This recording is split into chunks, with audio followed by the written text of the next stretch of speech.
their base. So I want to get to the boys in just a minute, but first, briefly, I want to chat about House with the Clock in its Walls. Yeah, right.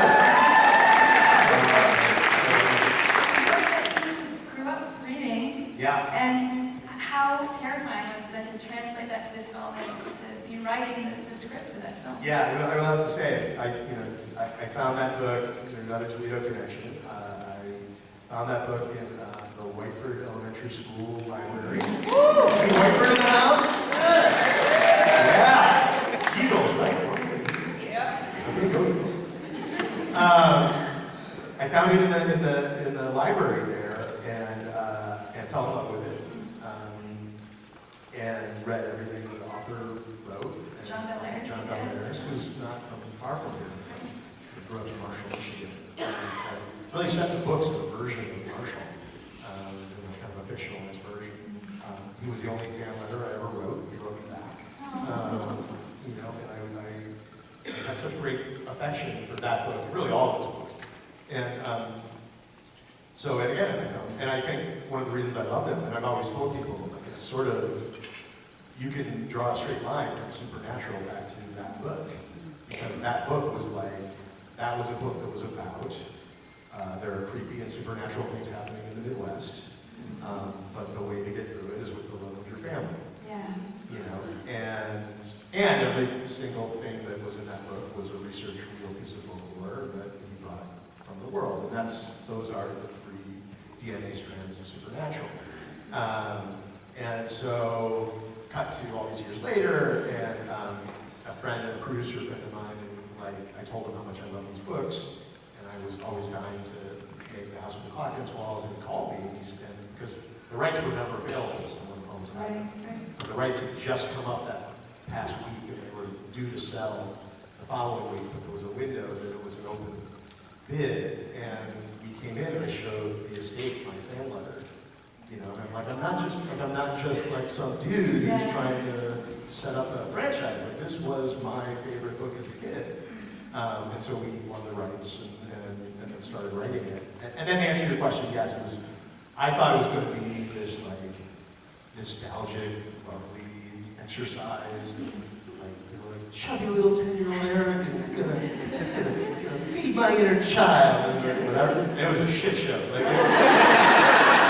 It was so stressful. I liken it to it's like the world's most stressful game of Jenga, because I love I wasn't just some guy, I love those books, but because you're adapting it, you cannot make the same thing. Right. And a lot of the things in the book do not work as a movie. And so you're sort of, again, Jenga, you're sort of carefully pointing, is this going to be the thing that is going to topple over, this thing that I love? Am I going to be the douchebag who destroys the thing that I love? And so every day I'm so fraught of can't do that piece, but maybe I can try that. And it was like a real high wire act, and I agonized over every choice, and it was really stressful. But once it was said and done, and I feel like by and large we struck the right balance, and I'm really proud of it. It was a labor of love. Fantastic. And so, pivoting off of House with the Clock in its Walls, you're going in a completely different direction with The Boys. It's funny to kind of compare this happy, family-friendly movie to The Boys. Yeah. So can you kind of describe The Boys and set it up for us? Right, okay, cool. The Boys was coming out this summer, mid-July. Tune in! It'll be on Amazon Prime, so get your Amazon Prime subscription and get The Boys. It'll be free. The Boys is the first sort of hard rated R thing I've done. I wrote the pilot as I was writing House with the Clock in its Walls, which was a very strange schizophrenic experience. And I'm like, what script am I allowed to swear? But it's based on a comic book in a New York Times bestselling comic book by Garth Ennis, who also wrote the comic book Preacher.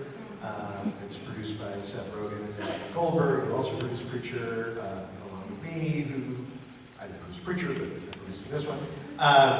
So it basically takes place in a world where superheroes exist, But they're just, because we make the world as absolutely realistic as we can, they're just the absolute worst, douchiest celebrities in the world. And because they would be, if you had ultimate power and ultimate access, and your public image would be very friendly, but your private image would be pretty hateful. Yeah, Seth Rogen always said, because he wrote the line, not me, because he's really good at it, is during the pitches he used to be like, the movie is, what if Iron Man was really Robert Downey Jr.?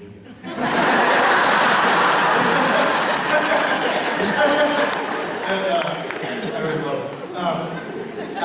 And so you live in this world where there's like these super high-powered celebrities who also have political impact in the world and are affecting the lives of real Americans in ways that are sometimes really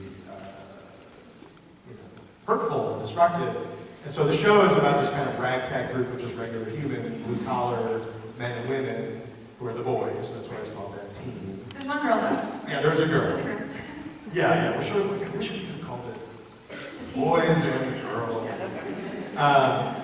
But these blue-collar people whose job it is to try to keep these superpowered people in line, but because they don't have powers, they have to do it through leverage and manipulation and blackmail and all sorts of dirty tricks. And you have a clip. I do. Let's show the clip when we're talking about that. Here's a exclusive clip of the boys.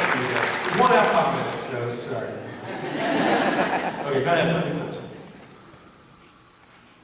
The music sound. So, probably sing along. Oh no, yeah, we'll have the mic.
Who put themselves in harm's way each and every day for us.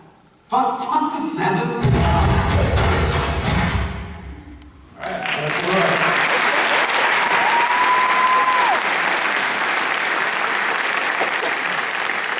It's darker and grittier, but we kind of were talking backstage about this. Do you think it's time that we're kind of moving in that direction with all the superhero films that are? Yeah. I mean, I think I'm a fan of the Marvel stuff, and I will go see Captain Marvel. I haven't seen it yet, and I go see I've seen all of them. The DC stuff sucks out loud, but the Marvel stuff. Wow. Come on, let's be, because it made like $1 billion. Let's be honest, Aquaman sucked. Did anyone in this? I want you to cheer. Did you cheer if you liked Aquaman?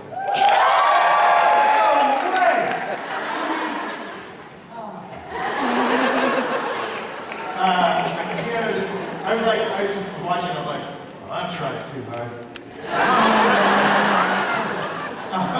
Anyway, I love the Marvel movies, anyway. But there's so many of them, and they're so everywhere, and the myth of them is now so in every facet of our lives that it's long overdue to kind of puncture it and have fun with it. And really the thing we're doing in The Boys is we're taking the idea of superheroes and we're saying, okay, what if you actually had them in the real world, how would they really act? So there's like the Deep, who is an Aquaman character, and once you say oh yeah, well he's just the fish guy. and he's got an inferiority complex because he only can solve water-adjacent crimes. So, how many water-adjacent crimes are there really? You know, so he hates himself. And then we were like, the Flash character is named A-Train, like he's the fastest man in the world, until the day that he's not, and someone's faster, so he's super stressed, and he's roiding up, and so then it became like the Lance Armstrong story. You know, and then Superman, who's like the Homelander character, who's sort of the main antagonist. If you have ultimate power to the point where you think you're a god above people, you're not like this Boy Scout, you're a sociopath. That's the definition of a sociopath. So it was, we had like actually a crazy amount of fun just taking them to its logical end. And I will say, you know, anyone who knows me personally, like, my sense of humor is pretty filthy. You know, like, I haven't had a chance in all my network stuff. Yeah, like I would like, this might be, people might love it, they might hate it, but for better or worse, The Boys is the most accurate reflection of my sense of humor of anything I've done, which might be a terrible idea. And maybe people are like, close that door. You don't want to look behind that curtain. But it's very, very much, I'm really excited. That's probably, I haven't been this excited in a really long time because I get to really show people something that I think is going to be really special and very uniquely, very, even though as much as it is Garth, like he's the best comic book writer ever born, but it's also, it's very personal to me, and it's fun to get that out there. Well, I'm excited to see it too. It comes out next July, this July. Gotcha. Comes out right. So I was going to also to open up for you guys with questions. If you have a question for Eric, if you want to defend Aquaman tonight. The mics are to the right and the left. The mics are over here, over there. If you want to line up on that side, and then we'll just kind of toggle back and forth, and we'll be out of here. It's just a we've got a few minutes left here. Count, and we'll take questions alternating Because back my and head's forth. gonna fall off. We'll start on the right first, and then we'll go to the left. Hello. Hi. My name is Carla. My husband and I are the founders of a nonprofit called Lesbian Survivors that literally came to life out of the fame of the show Supernatural.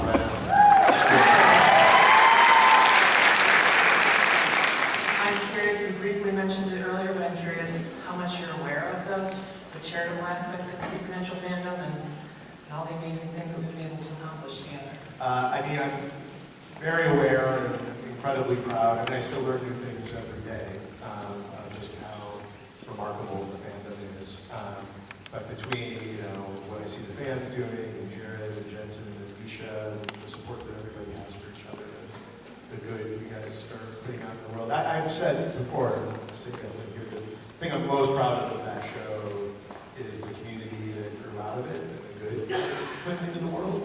That's way better than you know, anything that we're actually doing on the show itself. So thank you for doing that. You're welcome.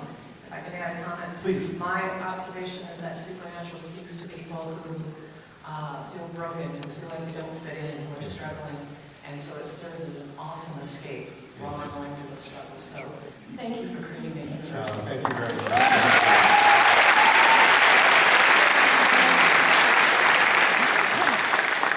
Hi.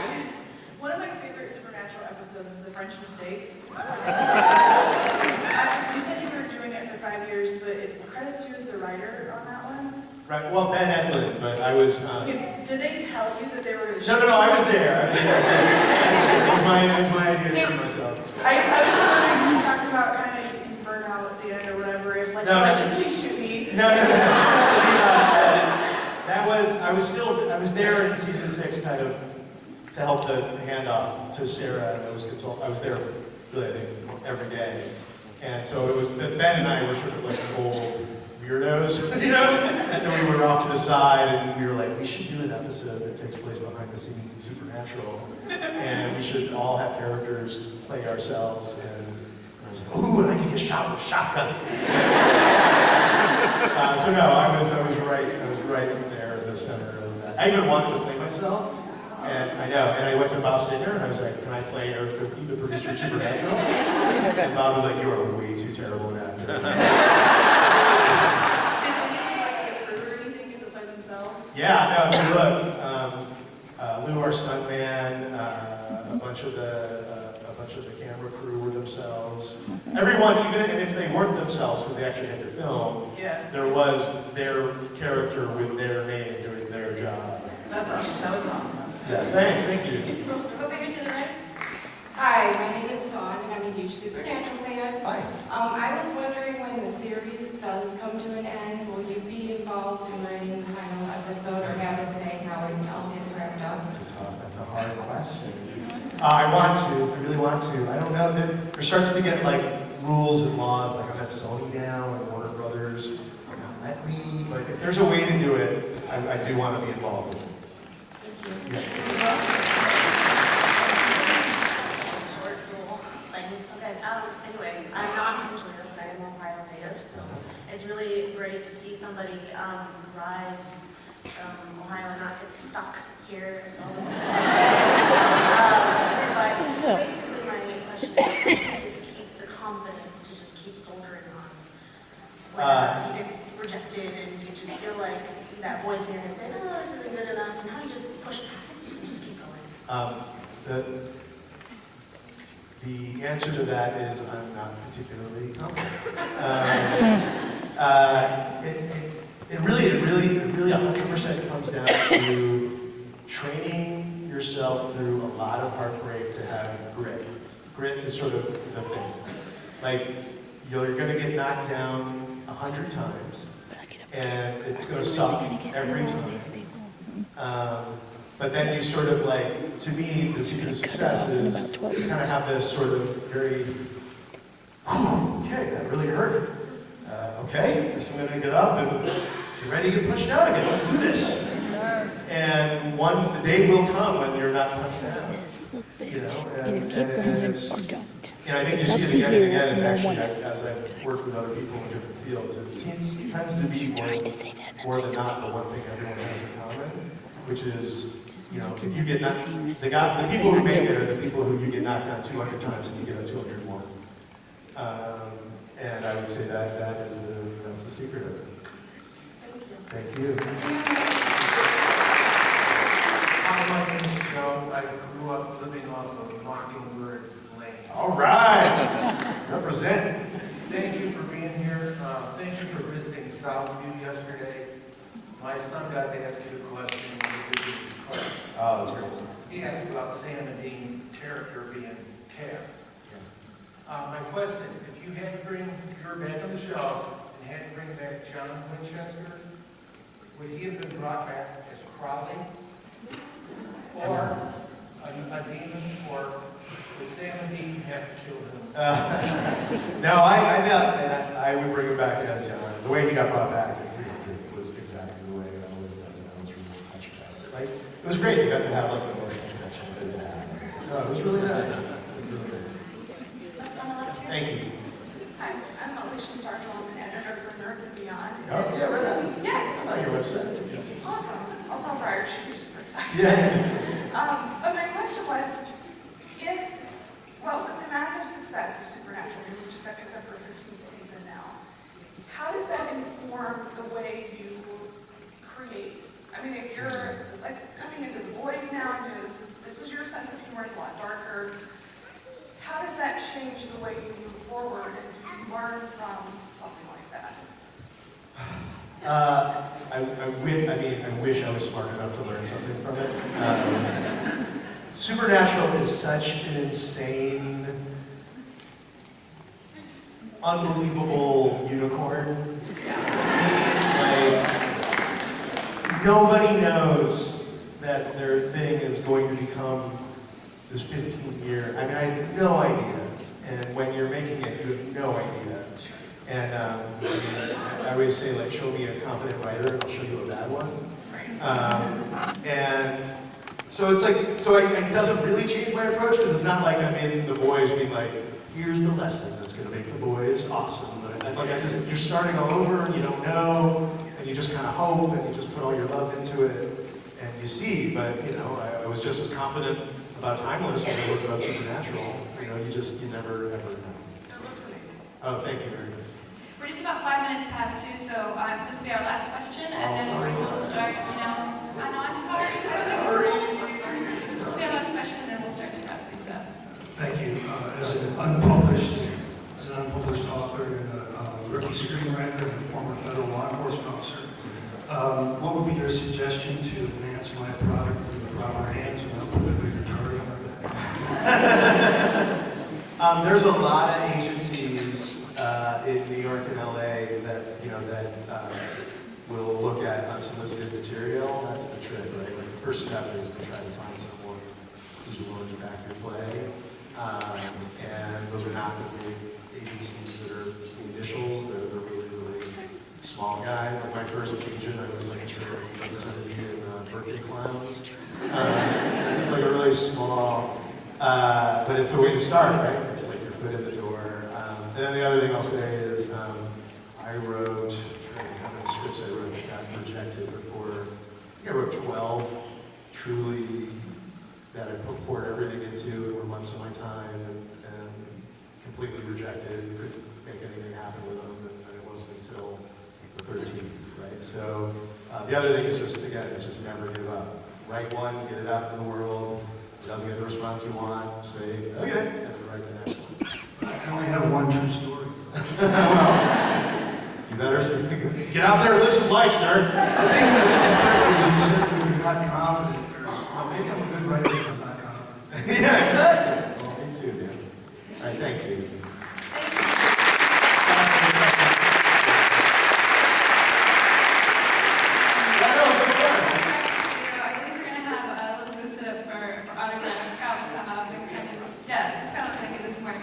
Thank you so much for coming. Yeah, thanks everybody. If you can, stay behind for autographs, please do. And thank you. Yeah, no, thank you.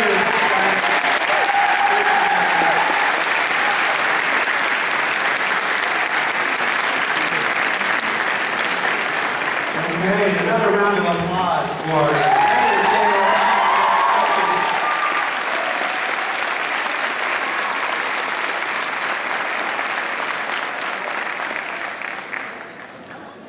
all right, thanks again everyone for being here. Really appreciate it.